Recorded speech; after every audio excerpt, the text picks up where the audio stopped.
We got a Kratom situation up here.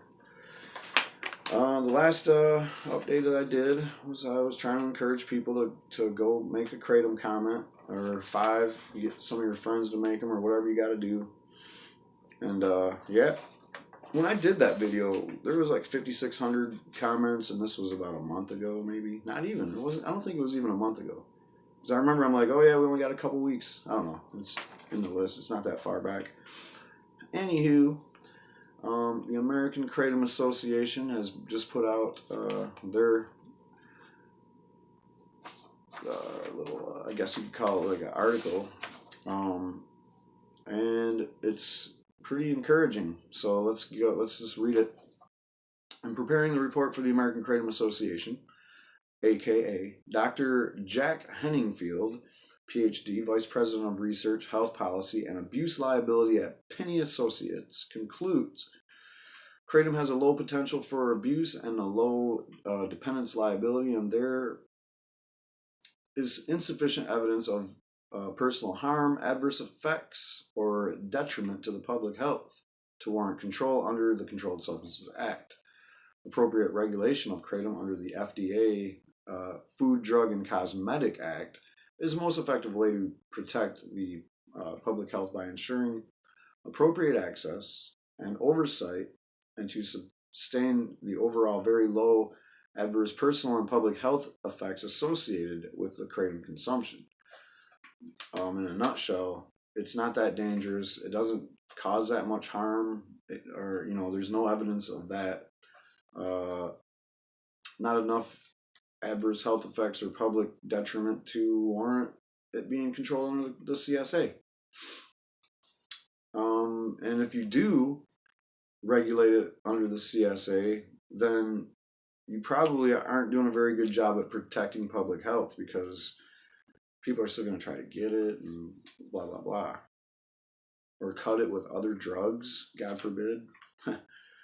So Dr. Hemfield previously served as chief of the Clinical Pharmacology Research Branch of the National Institutes of Health, National Institute on Drug Abuse, the NIDA, and is currently an adjunct professor of behavioral biology in the Department of Psychiatry and Behavioral Sciences at the Johns Hopkins University School of Medicine. So this DEA comment period, which lasted about a month, I would say, maybe a little more. It closed on December 1st. 22,916 comments. Wow. Like I said, last video I made, it was 5,600.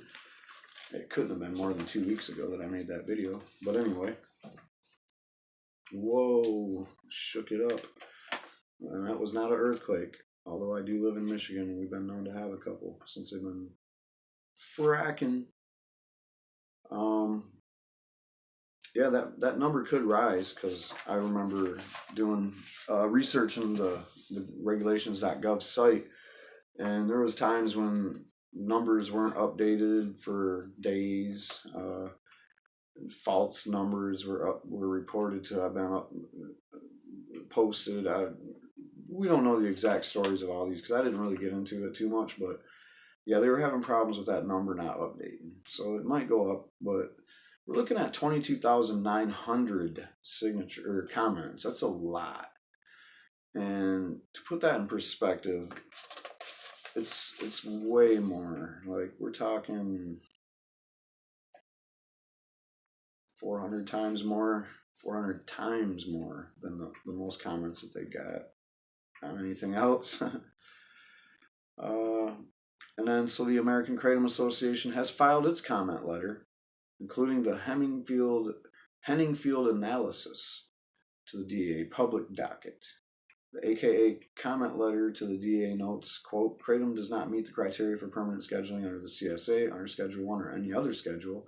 The DEA cannot satisfy the legal requirements for use of emergency scheduling provision of the CSA to temporarily schedule Kratom. Scheduling Kratom under the CSA would divert government resources for more critical initiatives, like marijuana, and have a significant negative impact on a substantial number of small businesses and consumers who choose to use kratom products safely and responsibly, yet yield no positive impact on public health. The letter continues, for both abuse potential and dependence liability, kratom's profile is comparable to or lower than that of unscheduled substances such as caffeine, nicotine-containing smoking cessation products, dextromethorphan, and many antihistamines, antidepressants, and other substances sold directly to customers. Kratom's profile also resembles that of various botanical dietary supplements such as chamomile, lavender, St. John's wort, kava, and hops. Commenting on the Henningfield analysis, Susan Ash, founder of the American Kratom Association, said kratom is a natural botanical product consumed by millions of Americans daily. Like caffeine, when used responsibly, kratom is enjoyable, safe, rarely associated with any serious adverse effects, and not prone to abuse. Kratom simply does not pose an imminent threat to public health. Rather, kratom is more reasonably characterized as a dietary supplement and could be ably regulated as such by the FDA. Through that regulatory framework, manufacturers and distributors of kratom could be held accountable for the safety and labeling of their products, while ensuring continued access to Americans who consume them. We believe such an approach would represent a much more effective use of government resources than the scheduling process could provide. The AKA comment concludes that singling out kratom for scheduling would be inconsistent with federal handling of other supplements. For example, the botanical substance of St. John's wort, valerian, and kava kava are known to have reinforcing effects to act as sedatives and have been the subject of hundreds of thousands of calls to poison control centers. Yet these substances have not been scheduled but have been regulated as dietary supplements. The same is true for guarana and Colonet, which also have certain characteristics of drug abuse. Yohimbine, a primary component of yohimbe extract, is an indole containing alkaloid and is structurally similar to the active ingredient in kratom. Yet yohimbe is available in the U.S. as a dietary supplement. None of these botanical substances is scheduled, despite sharing some characteristics with controlled substances. Rather, all of them are adequately regulated by the FDA through existing authority. Kratom, with a comparable or lower potential for abuse than these substances, would likewise be regulated by the FDA. The only problem I have with this statement is that you're just giving the DEA more ideas, and I've been following these stories my whole life. Back in the 90s, the DEA was talking about doing this, just going down the list of, just going to your local health food store and just take notes, look around, look at the bottles, see what all these herbs are that they're selling, and just ban them all for whatever reason,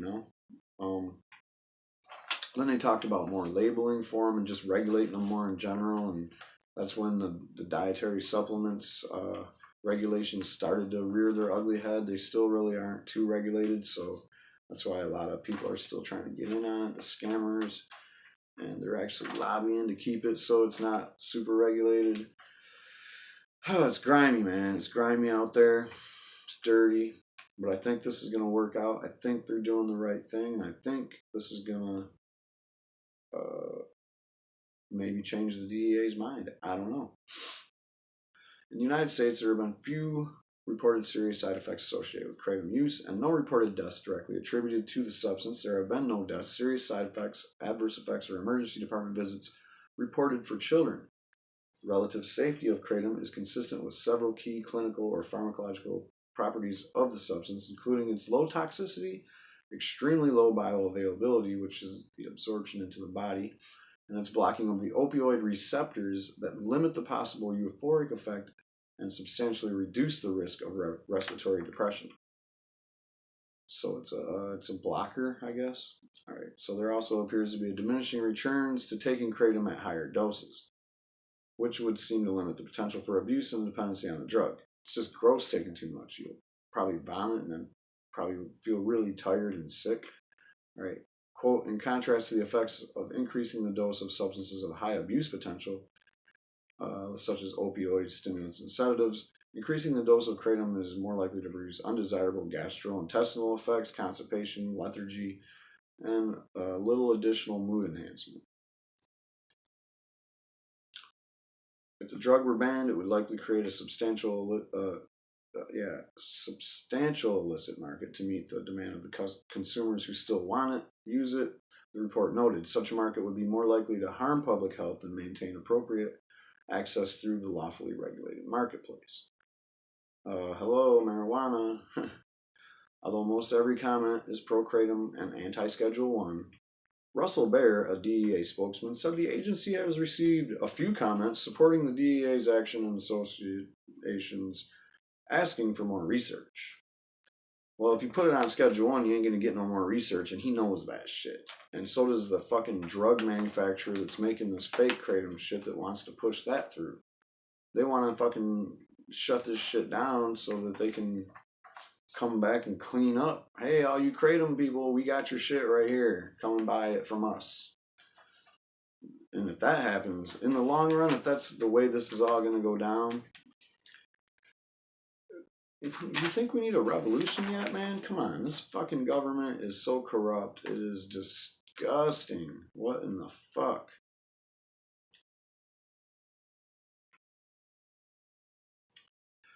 The volume of comments has been high compared to other recent DEA rulemaking efforts.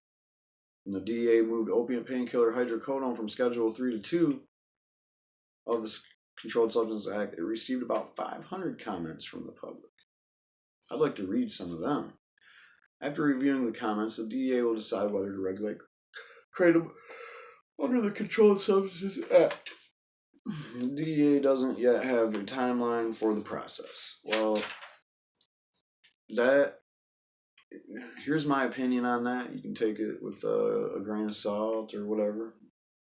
If they come back anytime with an opinion, it's either if they come back saying they're gonna ban that shit, it's gonna be soon. It's gonna be sooner rather than later. No, they're not gonna sit on this and act like they read the comments and ban that shit Tuesday or some shit. We're talking about like 6 months from now. So, in my opinion, for the next 6 months, you can go hog wild on Kratom. For sure. I mean, I don't think they're going to make any kind of a decision on this that would look like anything but shady unless they took a 6 month. We're talking about like 22,000 fucking comments. I don't know how many people they plan on hiring to read these comments or look through them, but that's a lot of comments, man. That's a lot. It's a few weeks worth of work for sure. So you read the comments, you have your own experts weigh in. It sits on a few desks here and there for however long that happens. Yeah, we're looking at, 3 months to 6 months before any decision's made. 3 months, you might start hearing whispers. So here's how they do it: you'll hear some whispers of what, if it's going to be like, oh yeah, we're going to put it on Schedule 1. You'll hear some kind of a rumor to that effect, or some kind of a leak or some shit. And then so that they can get, they can gauge the public's reaction. And then if they feel like the public reaction is going to be something really harsh and, overreaction, over the top, then you're going to see it get the can's going to get kicked down the road again.